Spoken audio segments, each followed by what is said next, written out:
Hi, this is Rachel in Recovery. We've got a special guest, Amber. She's a survivor of having a borderline mother.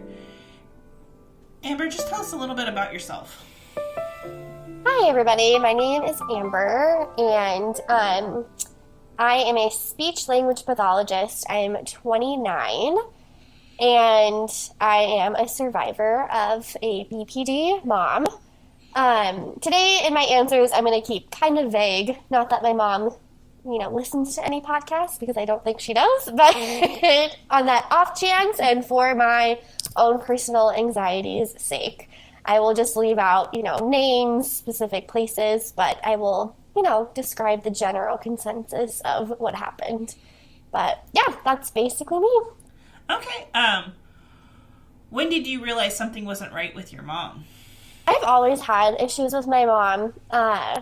The real issue started when I was 13, which I'm not sure is kind of, if that's a typical pattern for a BPD mom, but, that's when kids start to develop independence. They want to, develop their own identity and kind of separate from their parents. But I finally started to get an inkling that something was actually wrong in college. I remember specifically there was one night in grad school. It was pouring down rain. I was in the parking lot of my church, actually, and I was on the phone with my aunt, who's actually my mom's sister. And I just remember sobbing, because I had finally figured it out. My mom's always had a ton of relationship issues, but it's always their fault. She's always the victim. So her entire family, her sister, she's never had a good relationship with. She's never had a good relationship with, it ebbs and flows with her coworkers and friendships as well. Just, personal relationships have always ebbed and flowed, and there's always been these major issues. And, I've always had issues with her as well. And so I remember kind of looking up different personality disorders or kind of just mental health issues, and I discovered borderline personality disorder one day.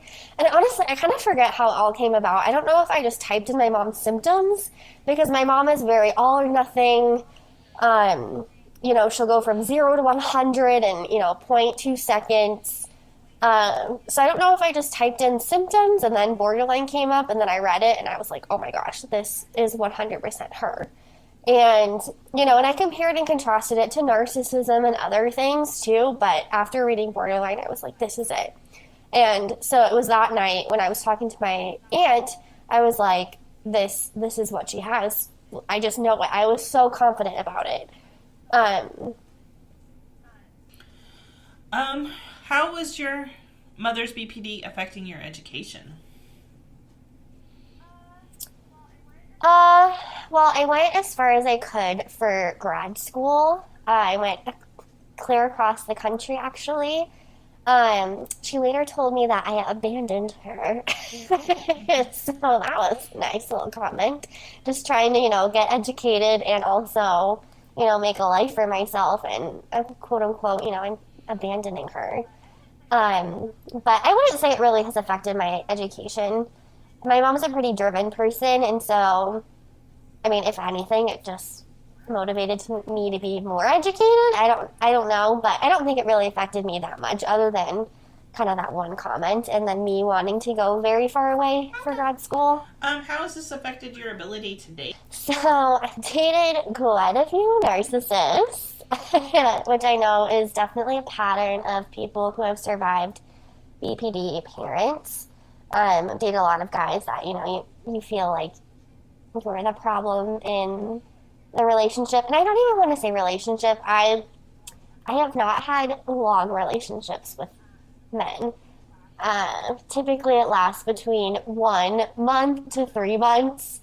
I really haven't gone past that because I either freak out. That actually happened a lot in college, where I just would kind of go into this panic after about the third date, and I would just be so worried about, getting too serious and then getting my heart broken, or worse, getting married to that person and then finding out that they're not who I thought they were, that, they're a narcissist or they're a bad person, and so I would just end it.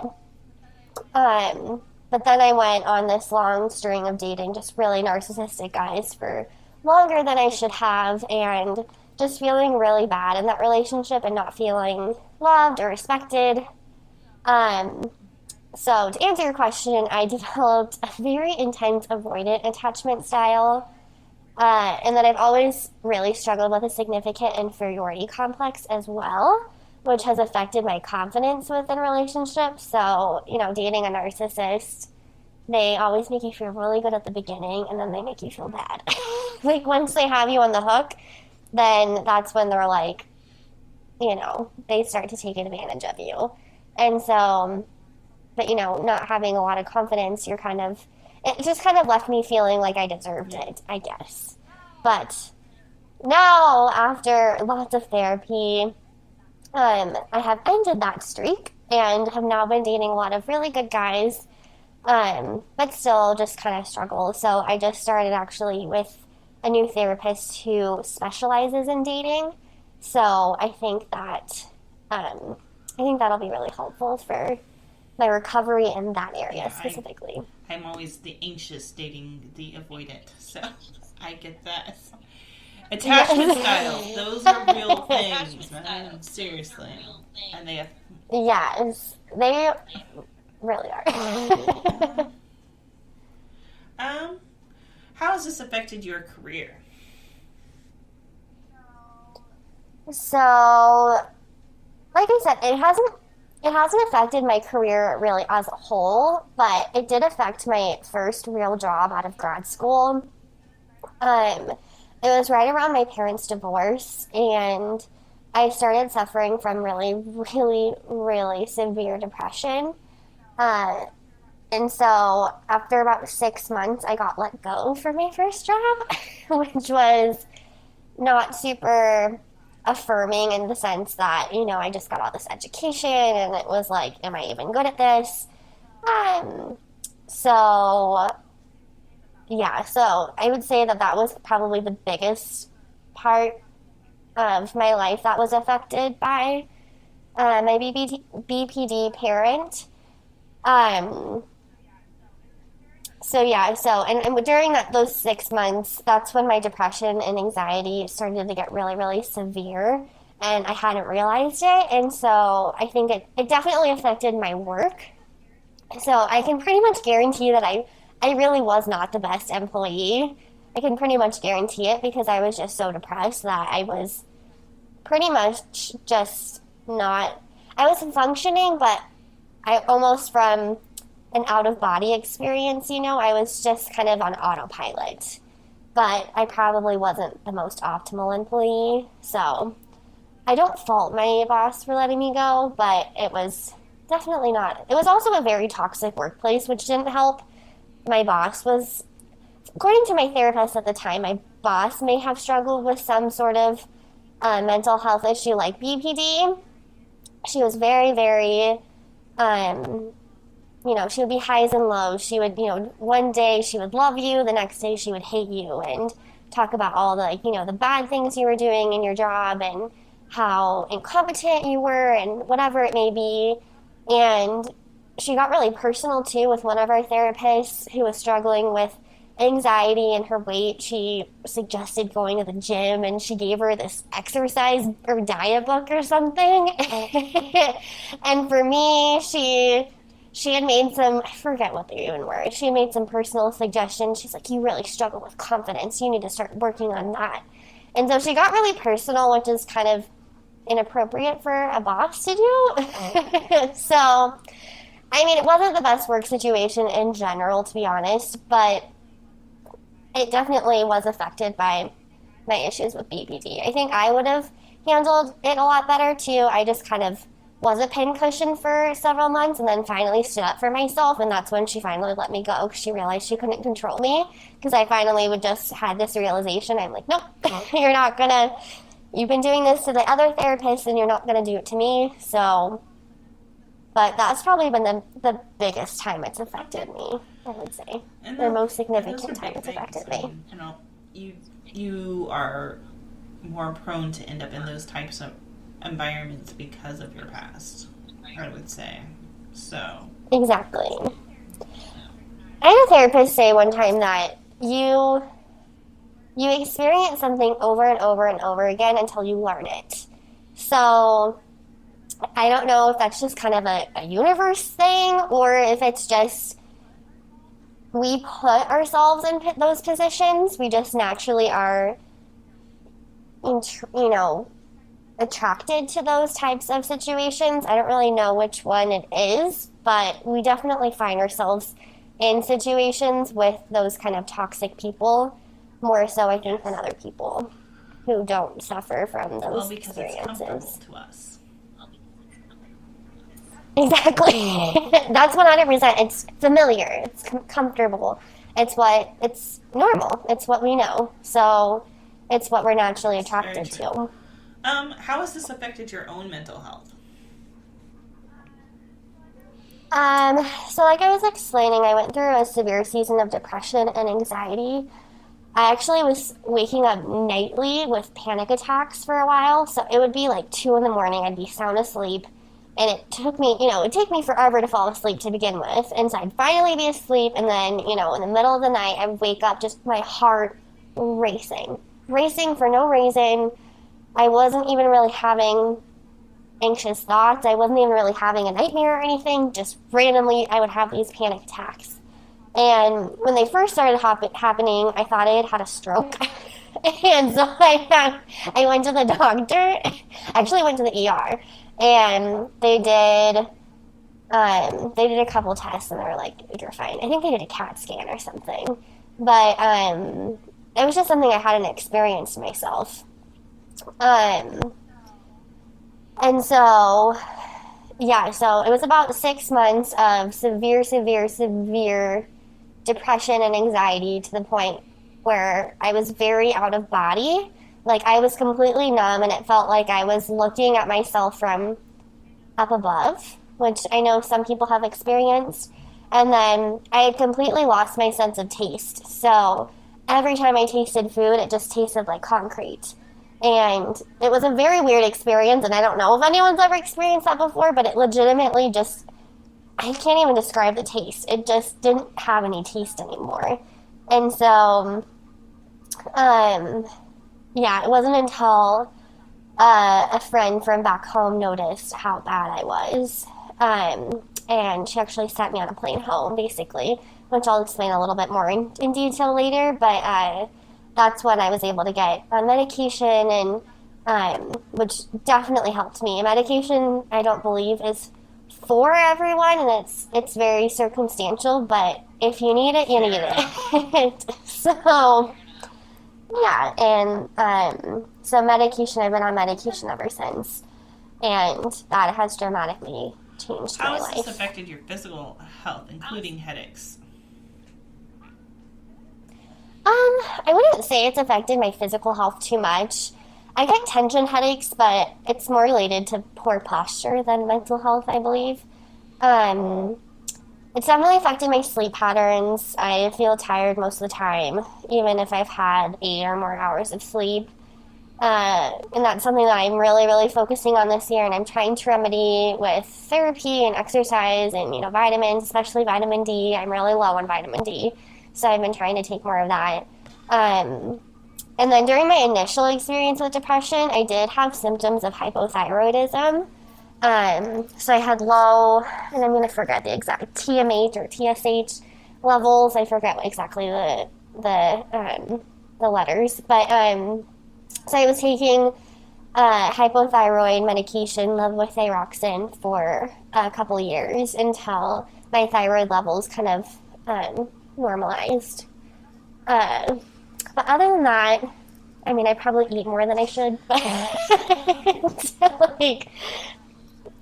but that's nothing outside of that really, I would say, has affected my physical health. It's actually really common for borderline, and some people who have borderline mothers to have hyperthyroid problems. So you're not alone in that. And that's actually, the thyroid controls almost everything to do with trauma, so. Yeah, that's kind of what I've read too, so it does make sense. And a lot of my doctors said, you'll never outgrow it, you'll never outgrow it. It's something that you're just going to live with. But my levels, I think, they weren't super extremely off. I think it was just because of stress and everything and just what I was dealing with my BPD mom at the time, that now with, reduced stress and more managed anxiety, I think that, because I've gotten my levels tested for the past couple years and they've all been normal now. So, but I have read that thyroid issues are very, very common. Um, what has been the most helpful tool when dealing with a borderline parent? Boundaries. And when I wrote this down, I capitalized it because boundaries are the hardest thing to do. But they are definitely the most worthwhile. So boundaries and lots and lots of therapy, I would say. After a lot of research, so I did a ton of research. When I kind of discovered this, I started therapy when I discovered my mom had issues, and then I started doing a ton of research about borderline. I bought a ton of books. I'm sure a lot of your listeners who have BPT moms, they've read the book Understanding the Borderline Mother by Christine Ann Lawson, which is like the Bible of BPD. So that really helped me. My mom is a queen mother with waif characteristics as well. So that's kind of a little bit about my mom. But yeah, I finally just made the decision that I would keep her in my life with a set of really strict boundaries. And if she continued to violate my boundaries, I would have to accept that she will no longer be in my life. So basically, I came to the understanding my mom is who she is. I, tried therapy with her. We went to 2 therapy sessions, and it was disastrous. She had gone to a therapist a couple times going through her divorce, and so I suggested going to this therapist because she knew her, and it was her therapist she had gone to a couple times. And it was that therapist who literally looked at my mom and was like, you know what? You have to make changes. Like, you are the one who has to make changes, not your daughter. Or your son, because my brother had come with us too, and it was just disastrous. She actually recorded the session and later played it for people. So, that was I'm fun. surprised your therapist allowed that. She didn't know. It was done secretly in her purse. So, yeah. So I finally accepted, I have done all the therapy I can. I've read all the books. I have done everything on my end to try to remedy this. And I've tried talking to my mom about things. Every time I would bring up something to my mom that had affected me, like one thing specifically was she definitely tried to live vicariously through me in junior high and high school. And that was a really, really big issue because it kind of just morphed our identities into one. I never really was able to develop my own identity because she was always hovering and there, and she wanted to just be a part of everything. And that was something that I brought up to her that had really affected me. And, I think it was like a day or 2 later, she stormed into my room and was like, I can't believe you said that. You're basically accusing me of being a terrible mother, and I spent so much time and money on you, and you're accusing me of being a bad mother. And all of a sudden, my trauma and my experience was completely ignored, and it was all about her. So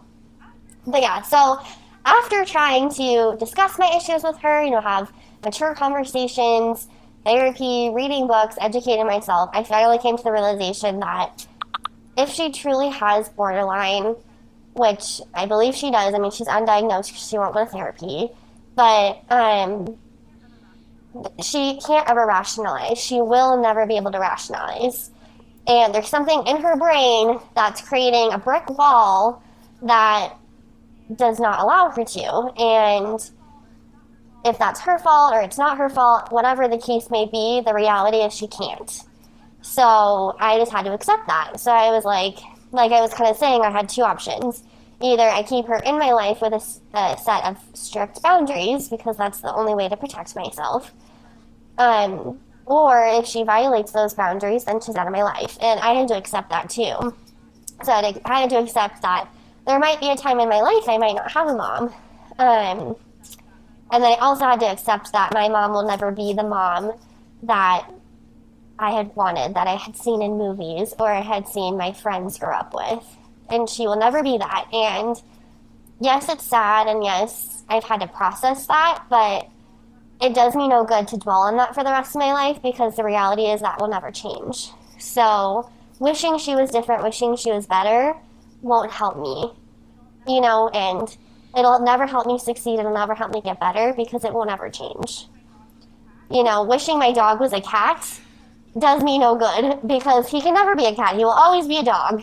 So wishing my mom was someone different than she is just a fool's errand, So that's kind of been, I guess, my most helpful tool besides, but that's a tool that I kind of got to through therapy.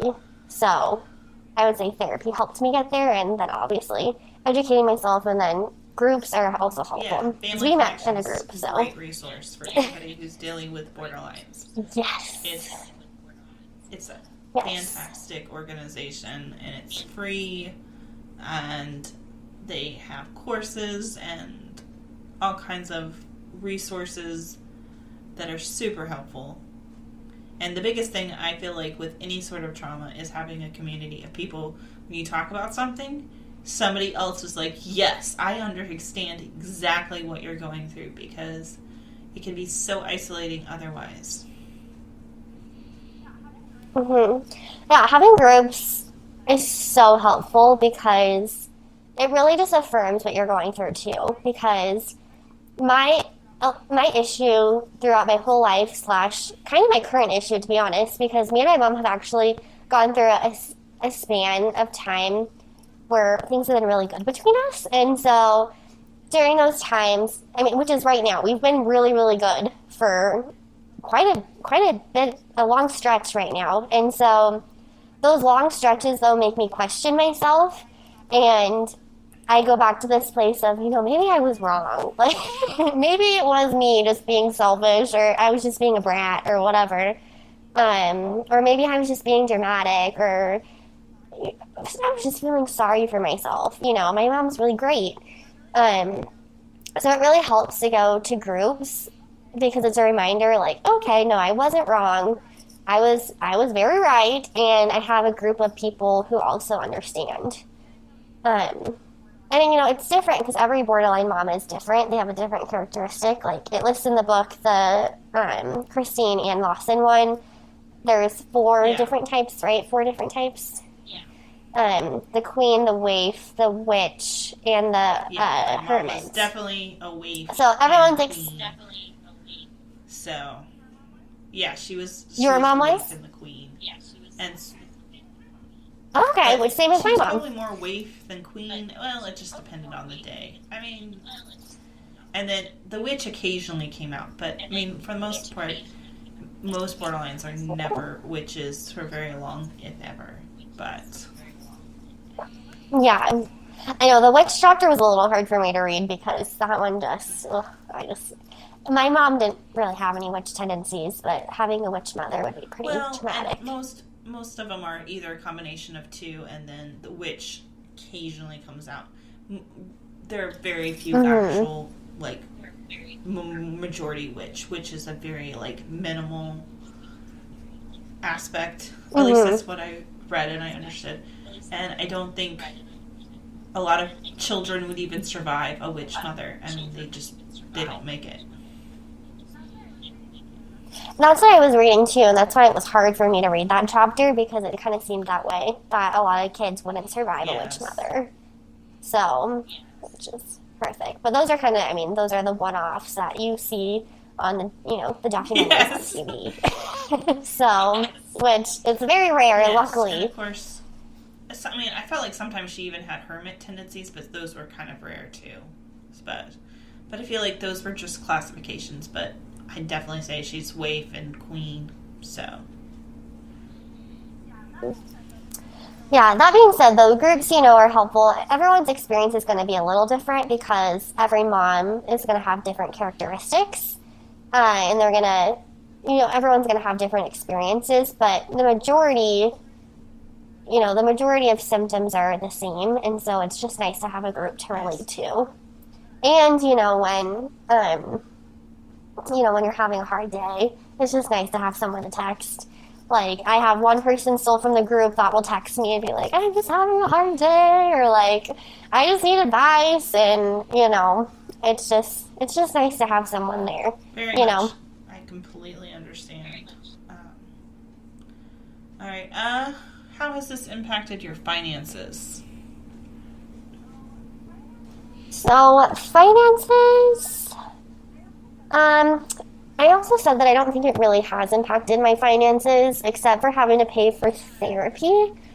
Like I've been saying, therapy is so important to me that I've always paid out of pocket for a good therapist that fit my needs, rather than just going to one that was covered by my insurance.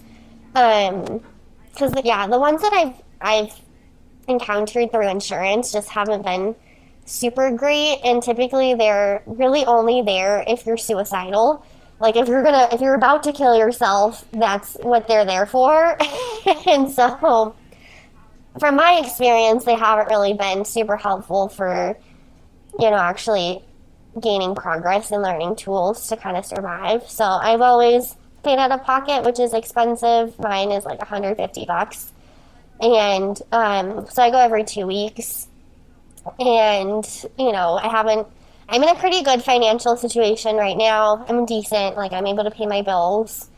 I don't have much left over, but I'm able to pay my bills right now. But even when I was less financially independent, it's always been something that's very important to me because, in our lifespan, if I've got 70, 80 years left on this earth, I would rather be $300 poorer every month to get better early, than to wait till I was 50 and then decide I'm going to get better, I just see that as years wasted. I'm like, I'd rather just get better now, spend the money, and, if I have to skip out on things that, like getting my hair done or something, then that's a sacrifice I'm willing to make to get better, because I don't like feeling miserable, and I was miserable for so long.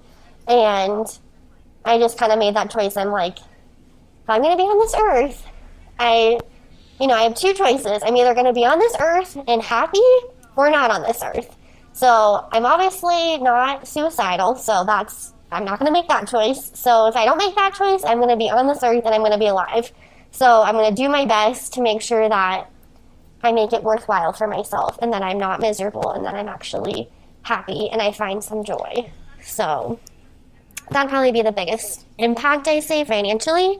Other than I do struggle with binge shopping sometimes. I wouldn't say binge shopping like going nuts. I don't go to the mall and spend $1,000 in one sitting, but I'm definitely not the most cautious when it comes to my credit cards sometimes.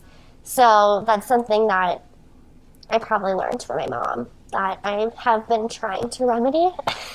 But oh yeah, I think a lot of us find different ways and different outlets dealing with trauma in some sort of fashion, and shopping is definitely one I think many of us are guilty of doing. Not all, but it's a very common one. Yeah, it's just so easy, especially with Amazon and credit cards. It's like, I need this. Like, I'm going to get it. So, and you can get it in an instant, it's just so easy.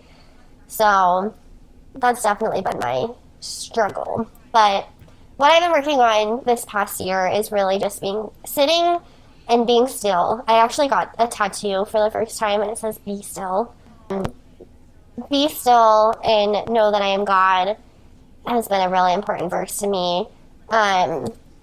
Just like being still, being present, almost meditating on your blessings, I think has helped me. And I'm not always good about this, but sitting down and being like, listen, I have a roof over my head. I have, great friends. I've got a job that helps me afford groceries, and I think the more that I do that, it helps me spend less because I'm more I'm more just grateful for what I have rather than what I don't have.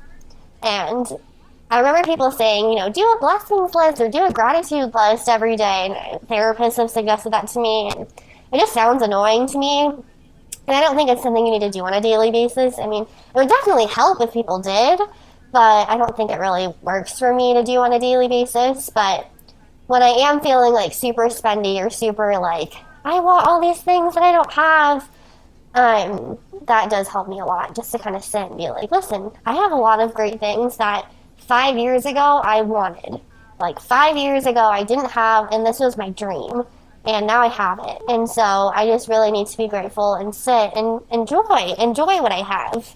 Because I feel like a lot of times, especially our current generation, we don't really enjoy what we have. We sit there wishing for things we don't have. Well, and I think, that we definitely have too much stuff in general, especially in America, where we have the land of plenty. But yes, I do think there's one lady, she did a book, I can't remember her name, but it's on like you can rewire your brain by being by working on gratitude. Like it actually rewires your brain. So I don't know if doing it every day, but definitely making it maybe part of your weekly routine of just being like, hey, I am thankful for this, and I'm thankful for this, and God has taken care of this and this. And I feel like that just is helpful, especially if we're dealing with shopping addictions or just overspending in general. Because, I mean, not everything's addiction, even if, you want to buy, oh, I should have bought that, but I bought it because it was fun. So, how has this impacted your social life? Confidence and social anxiety has been kind of two big ones. I would go through spurts where I would get intense anxiety in large groups. So I'd often have to excuse myself to go to the bathroom, or I would just leave.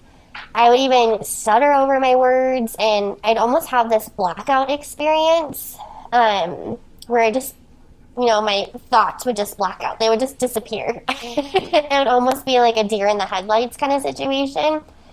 And that actually still happens to me, but I'm just way better at managing it. So, I still get anxiety in large groups, and I still, start to stutter over my words. So I guess just how I manage it now is I just try to breathe, and I just try to pause and really think about my thoughts and what I'm about to say, and that kind of helps me. And then I just keep reminding myself, I'm okay, I'm fine. And then, but typically finding someone in that group that I can talk to helps. I'm definitely better on one-on-one situations. So if I'm in large groups, like at a party or at a church group or something, having just one person to talk to typically will help me. But it's still something I struggle with, but I'm better at managing. Yeah, no, that can be helpful for a lot of people, especially if you struggle with social anxiety. So, yeah. And just, I know, I mean, I'm an extrovert, but I mean, still sometimes I'm just like, I'd rather a small group of people than a big group, because that can sometimes feel overwhelming. Mm-hmm. I'm actually an extrovert too, and I remember, I think it was in grad school, that was really when this was, a couple of years, or maybe 5 or 6 years ago, when personality tests were kind of the big thing. I know they're still big now, but, the Enneagram and the Myers-Briggs, and everything has always been, extrovert, and my friends have told me before that I'm the biggest extrovert that they know. And I think it's a combination. I am very extroverted because I really do get energy from other people, but a lot of it, I think, stemmed from codependence for a while, too. So I was very codependent on people, and I really just obviously depended on them for my emotional regulation, which I've managed and kind of healed from more so. But I'm definitely extroverted, and I remember in grad school, praying to God one time. I was so upset. I was like, God, why did you make me an extrovert with social anxiety? This sucks. Like, this sucks. Like, I don't like being by myself. I get no energy from being by myself. I've tried, but every time I'm with people, I get anxiety. And it's just this double-edged sword. And so I remember specifically, like, having a conversation with him, and I'm like, I'm just pissed. Like, this sucks. So, but obviously I'm better at managing my social anxiety now. And so I'm able to get my energy from being with people without also going into this anxiousness, you know? Next question. What advice would you give children with borderline parents? Boundaries, which again, I capitalized and underlined when I was taking notes. And lots of therapy. But really, a lot of people say therapy is the answer, but it's not just therapy that is the answer, in my opinion. It's the mindset. You really, really have to want to get better. And you really have to follow through with the advice from your therapist. Like, you have to understand that you're learning all the things you didn't know you didn't know. And you're relearning a lot of things about regular life that you thought were normal, but that aren't. They're not normal. It's not normal to have, a super dysfunctional, stressful childhood. That's not normal. That's not how it was designed to be. And you'll never, ever get better if you're not open to the process. So if you just go into therapy, if you go into therapy thinking it's, a quick Fix. A quick fix, yeah, exactly. Like the physical act of going to therapy is the solution, and it's not. It's actually listening to what they have to say, and because you have to redevelop, like you were saying, you have to rewire your brain, and you have to redevelop these thinking patterns that you've had your whole life. And you have to have tools for dealing with your struggles, like anxiety or social anxiety or depression. You have to have tools in your toolbox, or else you're really just not going to recover. And that's what therapy really does. It gives you tools for your toolbox so that when, you're having a panic attack, you can take one of those tools and you can be like, okay, I'm going to use this, and then this is going to help me kind of get back to equilibrium, and therapists have tons of different, tips and tricks, and it's so different for everybody on what is going to be helpful for them. They have the five senses one. It's like, look for 5 things, hear 4 things. I forget what it is, yeah. Something like that to kind of ground you. Yeah. So there's tons of tips, grounding exercises. There's tons of tips and tricks, though, that I'll use, and, but again, it's just that mindset of wanting to get better, and just realizing, again, like what I was saying earlier, do you want to live the next 60, 70 years of your life miserable? Like, no. And I think for a while I didn't think I deserved it. I think I struggled with feeling like I didn't deserve it. I really struggled. So I grew up Christian, and I think I struggled for a bit with the whole, I shouldn't complain about anything because I don't live in a mud hut in, the middle of the desert or something, like in a third world country. I don't have to walk a mile for water. And so I think that I just developed this mindset in my head that because I didn't have to struggle on that level, I wasn't living on the streets. I had a home. From the outside looking in, my life looked pretty perfect. I had a really nice house, and I had, nice looking parents who, for the most part, treated me really nicely, and they took care of me. And so I think for a while I didn't feel that I deserved to complain. And so I think getting to the point where I realized, like everyone is on a different journey. And I think I read somewhere too that they did like a happiness study, and there were people in third world countries that were way happier than people who were millionaires. And so I finally got to the realization that it really isn't, happiness and joy isn't measured by stuff. It's not measured by what your life looks like from the outside, and everyone's going to have a different journey. So I mean, we're all going to have a different problem to fix in our own lives, and we're all going to have a different journey, and they're not like equally compared to each other. So just because, my life, I can't equally compare my struggle to a millionaire's struggle or to a person with a third world country's struggle. We're all equally deserving of happiness. And that's going to look different for all of us. So I think once I finally got to that realization too, that I deserve happiness, I deserve to have joy, and that, just like I want my friends to have such a great life. And I believe that God wants us to have a good life. And just like I believe that, my friend, I'll just say like my friend Joe, I don't have a friend Joe, but, and, God wants Joe's life to be amazing and fulfilling and have purpose. And just like, as much as he cares about Joe, he cares about me. And so I think that that's also what helped me too, was like, he really does care just as much about me. So why am I discrediting myself so much? Why do I not feel worthy? Because I am worthy. And it's not because of anything I've done. It's just, I'm a human and we're all equal. And we all are equally deserving of happiness. So I think also getting to that point of understanding, like, you deserve to get better. You deserve to live a fulfilled life. And you had no control over where you were born, what color you were born, who you were born to, like who your parents are. Zero control over that. The only thing you do have control over is what you do with your current life. So I also don't like whiners.